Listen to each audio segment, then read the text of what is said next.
వ్యాపారం చేస్తున్నప్పుడు ఆ వ్యాపారం వాళ్ళకు అనుకూలమైందా కాదా?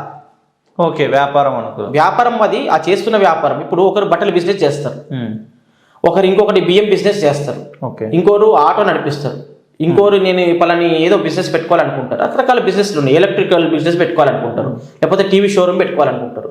ఇట్లా ఏ వ్యాపారం చేస్తున్నారో ఆ వ్యాపారం వాళ్ళకు అనుకూలమైందా అనుకూలమైంది కాదా అనేది మనం ముందు చెక్ చేసుకుని పెట్టుకుంటే మనకి దాంట్లో గ్రోత్ అనేది ఉంటుంది.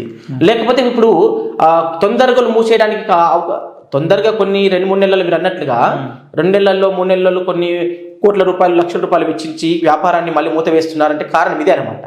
అంటే ఒకటి ఎర్త్ ఎనర్జీస్, రెండవది పార్ట్నర్షిప్ కరెక్ట్ లేకపోవడం, మూడవది వచ్చేసి ఆ వ్యాపారం వాళ్ళకి సూటబుల్ వ్యాపారమా కాదనేటువంటిది చాలా ఇంపార్టెంట్ విషయాలు ఇవన్నీ కూడా. ఇవి అనుకూలంగా లేకపోతే ఏదో ఒకటి నష్టం జరిగినా అదంతా వృద్ధిలోకి రాదనమాట వ్యాపారాలు. ఆడ కూడా మైనస్ అవుతుంది. కాబట్టి ఏ వ్యాపారం పెడుతున్నావు ఆ వ్యాపారం మనకు అనుకూలమైంది కాదని చూసుకోవాలి.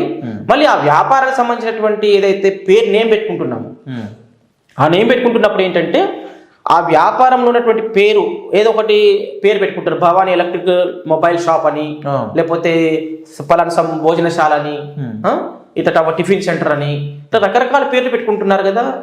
ఆ పేరు పెట్టుకున్నటువంటి దాంట్లో ఆ పేరు వీళ్ళకి మ్యాచింగ్గా కాదా? ఓకే, వాళ్ళకి మ్యాచ్ అవుతుందా లేదా? ప్రతి లెటర్కి ఒక శక్తి ఉంటుంది. ఆ శక్తి వీళ్ళకు పాజిటివ్, ఆ లెటర్లో ఉన్నటువంటి పాజిటివ్ ఎనర్జీ వీళ్ళకు అనుకూలమైందా అనుకూలమైంది కాదా? ఓకే, అలాంటి చాలా ముఖ్యమైన విషయం అనమాట. ప్రతి అక్షరంలో ఒక ఎనర్జీ ఉంటుంది. ఆ ఎనర్జీ అనేటటువంటిది వీళ్ళకు అనుకూలమైనటువంటి ఎనర్జీ ఆ లెటర్లో ఉంటే వీళ్ళకి ఆ యొక్క పేరుతో జరిగేటువంటి వ్యాపారం వృద్ధిలోకి వస్తుంది. అందులోనే అది అనుకూలమైనటువంటి లెటర్ లేదు, వీళ్ళకి ఎనర్జీ ఇచ్చేటటువంటి దాంట్లో లేదు అన్నప్పుడు అది కొలాప్స్ అయ్యే అవకాశం ఉంటుంది అనమాట. కాబట్టి పేరులో ఉన్నటువంటి ఆ లెటర్స్ ఏవైతే ఉన్నాయో ఆ పేరు కరెక్టా లేదా, అనుకూలమైందా కాదా చెక్ చేయాలి. తర్వాత అందులో కలర్స్ కూడా లోగోలో కానీ ఆ తర్వాత అది పాజిటివ్ ఉందా మనకు నెగిటివ్ ఉందా, అందులో కలర్స్ ఏ కలర్స్ మనం వాడాలి అంటే రెడ్ కలర్ అయితే మనకి మ్యాచింగ్గా, గ్రీన్ కలర్ అయితే మ్యాచింగ్గా, బ్లూ కలర్ అయితే మ్యాచింగ్గా, వైట్ కలర్ మ్యాచింగ్గా, బ్లాక్ మ్యాచింగ్గా. బ్లాక్ అంటే చెడుగా అనుకోవద్దు, అంటే ఆ పర్సన్కి పర్టికులర్గా ఈ కలరే మ్యాచ్ అవుతుంది అన్నప్పుడు ఆ కలర్ మనం వాడుకోవచ్చు. బ్లాక్ అంటే శనిగ్రహం కాబట్టి చెడు అని అనుకోవడానికి అవకాశం లేదు. అంటే మనకు సూటబుల్ కలర్ అయి ఉండాలి. అది అలా బోర్డులో ఏదైతే మనం రాస్తున్నామో ఆ సూటబుల్ కలర్ అయితేనే మనకు తెలుస్తుంది. కాబట్టి జాతకం చూసి కొంతమంది కలర్ చెప్తారు, అది మ్యాచ్ అవ్వచ్చు అవ్వకపోవచ్చు. కానీ సైంటిఫిక్ జ్యోతిష్యంలో ఏంటంటే పర్టికులర్గా ఈ కలర్ మీకు 100% పనిచేస్తుందని చెప్పేసి మనం ప్రత్యక్షంగా చూపించవచ్చు వాళ్ళకి. ఓకే, అట్లా మ్యాచింగ్ కలర్స్ కానీ.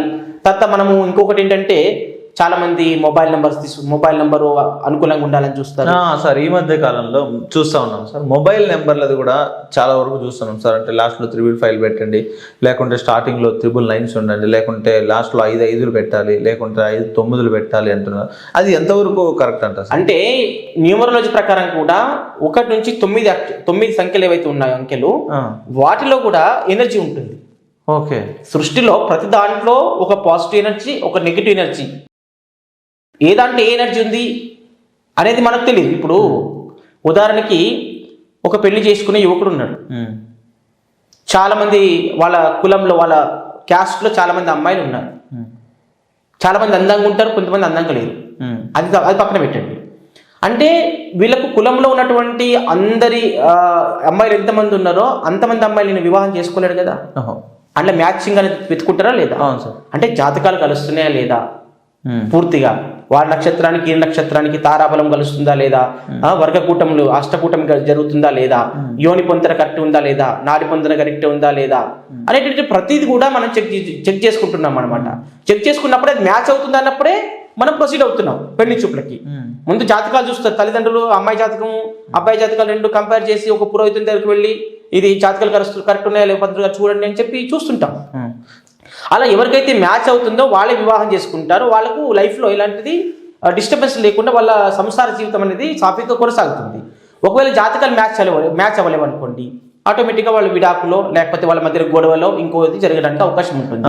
అదే అందుకనే వ్యాపారంలో కూడా భాగస్వామి వ్యాపారం చేస్తున్నప్పుడు వాళ్ళ లైఫ్ లాంగ్ వ్యాపారంలో వృద్ధిలోకి రావాలి అంటే ఇలా మ్యాచ్ అవ్వాలి ప్రతి.